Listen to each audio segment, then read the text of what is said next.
Welcome back to Storytime with me, Elise Bauman. Today I will be reading chapter 5, A Wonderful Likeness. This evening there arrived from Graz the grave son of the picture cleaner, with a horse and cart laden with 2 large packing cases, having many pictures in each. It was a journey of 10 leagues, and whenever a messenger arrived at the Schloss from our little capital of Graz, we used to crowd about him in the hall to hear the news. This arrival created in our secluded quarters quite a sensation. The cases remained in the hall, and the messenger was taken charge of by the servants till he had eaten his supper. Then, with assistants and armed with hammer, ripping chisel, and turn screw, he met us in the hall, where we had assembled to witness the unpacking of the cases. Carmilla sat looking listlessly on, while one after the other the old pictures, nearly all portraits, which had undergone the process of renovation, were brought to light. My mother was of an old Hungarian family, and most of these pictures, which were about to be restored to their places, had come to us through her. My father had a list in his hand, from which he read, as the artist rummaged out the corresponding numbers. I don't know that the pictures were very good, but they were undoubtedly very old, and some of them very curious also. They had, for the most part, the merit of being now seen by me, I may say, for the first time, for the smoke and dust of time had all but obliterated them. "There is a picture that I have not seen yet," said my father. "In one corner at the top of it is the name, as well as I could read, Marcia Karnstein, and the date, 1698. I am curious to see how it has turned out." I remembered it. It was a small picture, about 1.5 feet high and nearly square without a frame, but it was so blackened by age that I could not make it out. The artist now produced it with evident pride. It was quite beautiful. It was startling. It seemed to live. It was the effigy of Carmilla. "Carmilla, dear, here is an absolute miracle. Here you are, living, smiling, ready to speak in this picture. Isn't it beautiful, Papa? And see, even the little mole on her throat." My father laughed and said, "Certainly, it is a wonderful likeness." But he looked away, and to my surprise, seemed but little struck by it, and went on talking to the picture cleaner, who was also something of an artist, and discoursed with intelligence about the portraits or other works, which his art had just brought into light and color, while I was more and more lost in wonder the more I looked at the picture. "Will you let me hang this picture in my room, Papa?" I asked.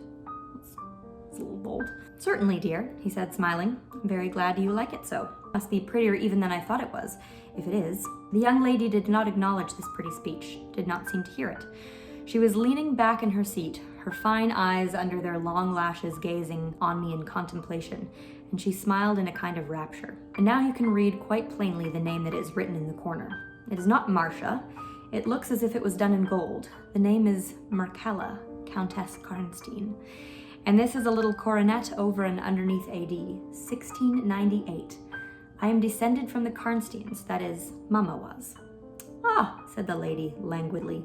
"So am I think, a very long descendant, very ancient. Are there any Karnsteins living now?" "None who bear the name, I believe. The family were ruined, I believe, in some civil wars long ago, but the ruins of the castle are only about 3 miles away." "How interesting," she said languidly. "Ah, but see, what beautiful moonlight." She glanced through the hall door, which stood a little open. "Suppose you take a little ramble round the court and look down at the road and river?" "It is so like the night you came to us," I said. She sighed, smiling. Is that a sigh smile? She rose, and each with her arm about the other's waist, we walked out upon the pavement. In silence, slowly we walked down to the drawbridge where the beautiful landscape opened before us. "And so you were thinking of the night I came here?" she almost whispered. "Are you glad I came?" "Delighted, dear Carmilla," I answered. "And you asked for the picture you think like me to hang in your room," she murmured with a sigh, as she drew her arm closer about my waist and let her pretty head sink upon my shoulder. "How romantic you are, Carmilla," I said. "Whenever you tell me your story, it will be made up chiefly of one great romance."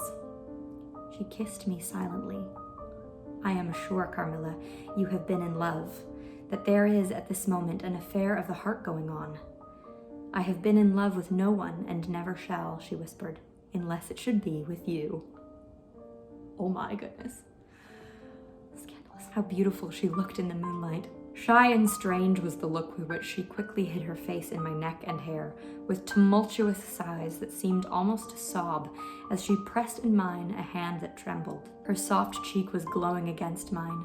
"Darling, darling," she murmured, "I live in you." Oh boy. And you would die for me. I love you so. I stared from her. She was gazing on me with eyes from which all fire, all meaning had flown, and a face colorless and apathetic. Is there a chill in the air, dear? She said drowsily. I almost shiver. Have I been dreaming? Let us come in. Come in. You look ill, Carmilla, a little faint. You must certainly take some wine, I said. Yes, I will. I'm better now. I shall be quite well in a few minutes.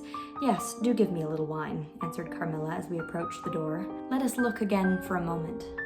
It is the last time, perhaps, I shall see the moonlight with you. How do you feel now, dear Carmilla? Are you really better? I asked. I was beginning to take alarm, lest she should have been stricken with the strange epidemic that they had said had invaded the country about us. Papa would be grieved beyond measure, I added, if he thought you were ever so little ill without immediately letting us know. We've a very skillful doctor near us, the physician who was with Papa today. I'm sure he is. I know how kind you all are, but dear child, I am quite well again. There is nothing ever wrong with me but a little weakness. People say I am languid.